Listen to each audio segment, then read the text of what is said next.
Batid ni Senadora Amy Marcos na parte na ng pondo ng bansa ang pamamahagi ng ayuda sa Kapusang Kita program.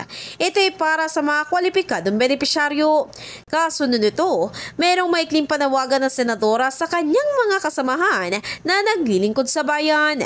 So, ang akin lang, nandyan na yan, edi isaayos natin. Huwag haluan ng politika kasi eleksyon ngayon, kaduda-duda. Paglilinaw naman ng senadora, hindi siya tuto sa pamimigay ng tulong o ayuda sa publiko at basta't magkaroon lang ng tamang proseso.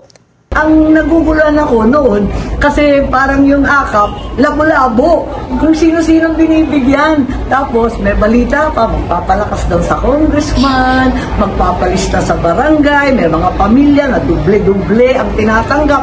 Samantalang, yun talagang narigat, na talagang nangangailangan, hindi nabigyan. Yung mga mangingisda, hindi naabutan, ano ba naman yan? Maalala, nasa 26 na bilyong piso ang inilang pondo ng Pangulo sa AKAP para sa 2025 national budget sa ilalim nga ng conditional implementation. In the heart of changing lives, ito si Brigada Ann Cortas ng 105.1 Brigada News FM Manila, The Music News Authority.